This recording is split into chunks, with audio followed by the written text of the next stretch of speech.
big decisions were made in 2011. Half miles of tents underneath freeways aren't there anymore. Yes, it's housing first while getting those wraparound services, not housing instead of services.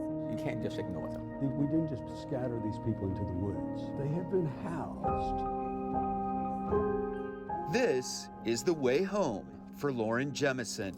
And here we are, apartment 263, the Jemison residence. Just a few years ago, Jemison didn't know if he would make it off the streets of Houston alive. Laying under this bridge one afternoon on a piece of cardboard on my back, and I'm looking up under the bridge and I'm like, oh my God, I'm gonna die under here.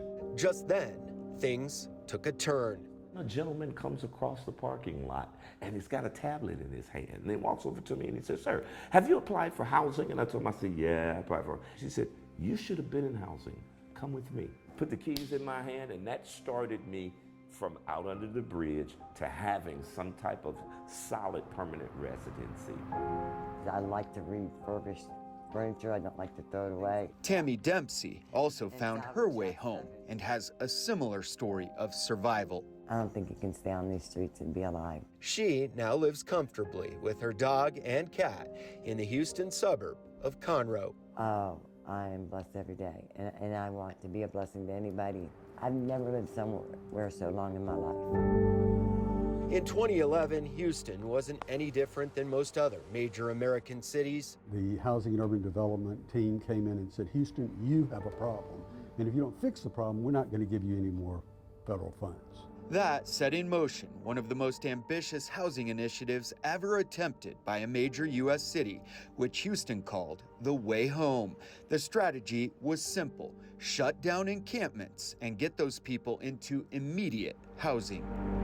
Real unit, not a tiny home, not a box, not a shelter. A real unit with a key and a lock and a lease in the person's name, which requires accountability. Mike Nichols came on board as the president and CEO of the Coalition for the Homeless, and new mayor at the time, Sylvester Turner, made this his signature issue. If people don't have the housing, then where are they going to be? Houston put together a group of more than 100 public and private entities, including nonprofits, businesses, philanthropists, and others. A divide and conquer approach where nonprofits like Volunteers of America Texas and Civic Heart take a few dozen clients each and work on finding them housing in apartments and single-family homes across the three-county Houston metro area. To not only get people housed, but to think about wraparound services to address why they even became homeless.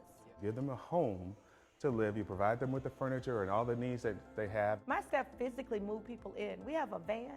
They pack and they move people in. You can't say, I'm going to give you housing in 6 months. You have to say, it's coming immediately.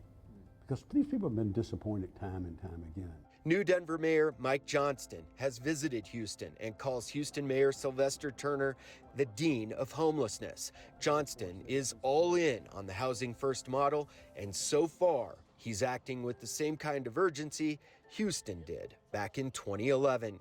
I do think they have the central big idea of American homelessness that has been very successful. And I don't think anyone should make light of the fact that there are people dying out on the streets of the city. You know, it is cold right here while you and I sit for 10 minutes. Yeah. People slept outside in this weather last night. No one should have to do that in the city. So that is the urgency.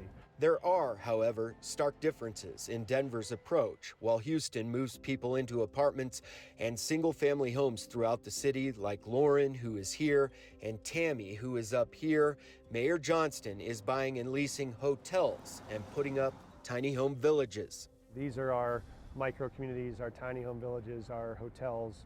And the reason why is we have a very different market than Houston, which is Houston has a massive glut of affordable apartment units all over the city. Denver, as you know, has a massive shortage of affordable apartment units. It's not just Denver attempting to mimic Houston's success. Leaders from San Francisco, LA, New York, Chicago, and others have all visited Houston to study the way home. You borrow from what works, and at the same time you customize it for your particular city. What I urge Denver and any other city is to stay focused on the housing first. Getting folks in housing first is the best answer because it's fiscally and morally responsible. Houston's success can be measured in numbers. The city estimates one person living on the streets costs Houston taxpayers $50,000 a year, mostly for emergency medical care, compared to $20,000 a year to put a homeless individual in housing. And nearly 9 in 10 of those who have been housed in Houston since 2011 have remained in housing. Icing on the cake. All the units have washer and dryer connections. Lauren found his way home and has been here for 8 years now. I've kind of been like the poster child, and it's amazing at how stable I am. I am constantly thanking God for the stability I have. I will never claim mission accomplished, but what I can say to you and to others is that the approach that we have taken in this city is getting positive results. And the numbers are going down and staying down. In Houston, Texas. What Away Home has done has been remarkable. Homelessness is a solvable problem. Russell Haythorne, Denver 7.